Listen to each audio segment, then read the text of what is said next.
Rudy and I want to say thank you to you for being here. It's a Wednesday. It's a rainy Wednesday outside.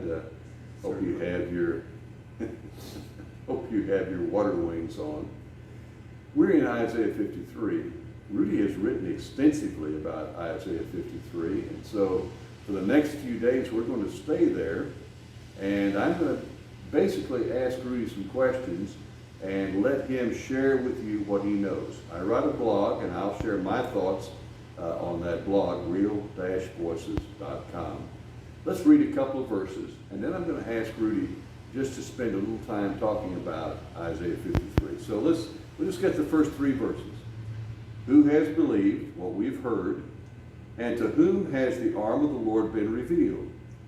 For he grew up before him like a young plant, and like a root out of dry ground. He had no form or majesty that we should look at him, nothing in his appearance that we should desire him. He was despised and rejected by others, a man of suffering, and acquainted with infirmity.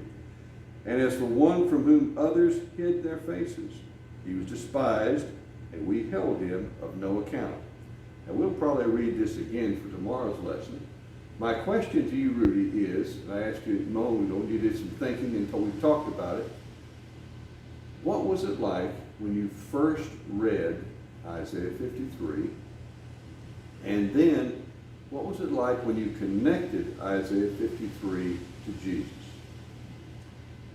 Well, being raised Jewish, I was skeptical about Christians' interpretation of the Old Testament.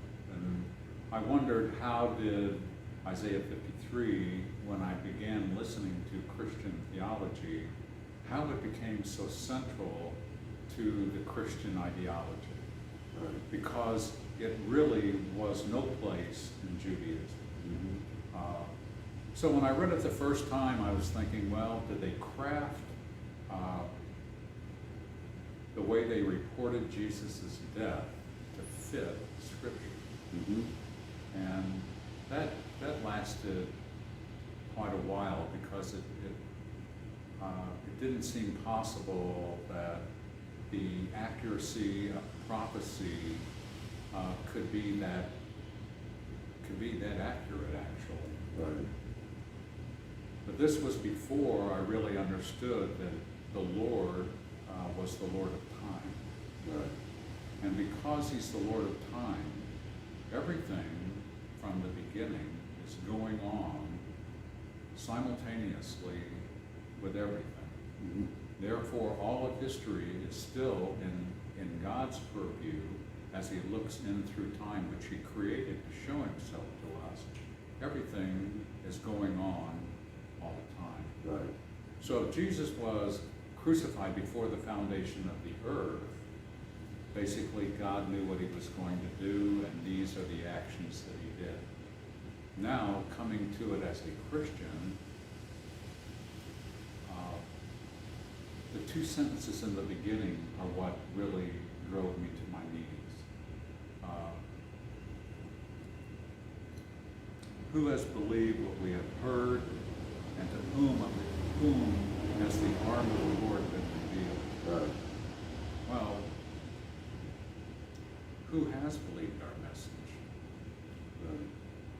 It takes the Holy Spirit flipping a switch in our universe for us to be able to understand who the arm of the Lord was. Right. So really what that did for me was, okay, what is he talking about?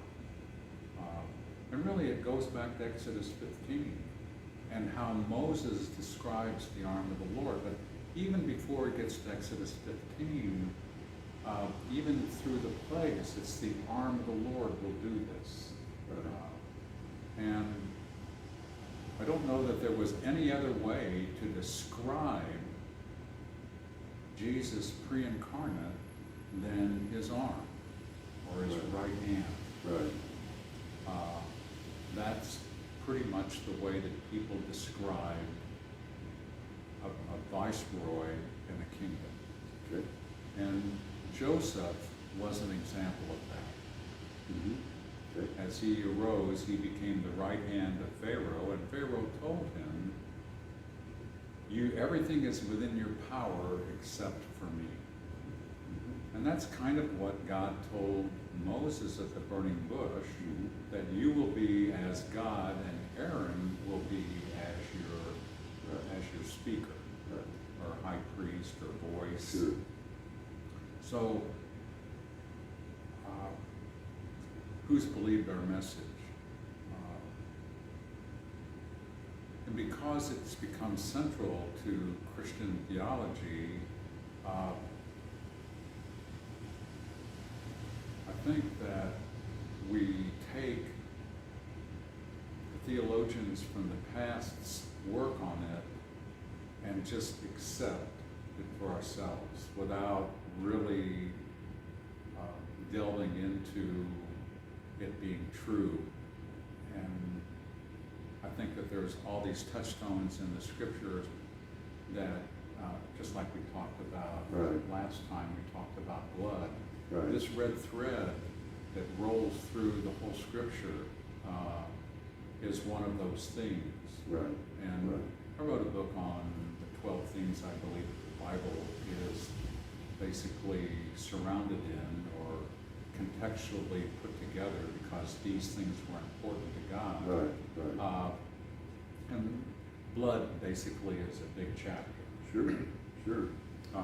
So his death, like we talked about last time, his death to be taken as a guilt offering brings the law that he gave Moses 1,500 years prior to that, the base for us, for our being at one with him. There is no doubt the sacrificial system lays out that there is something separating us from the Father. And definitely it's our sin. And we see that Adam and Eve were taken out of the garden,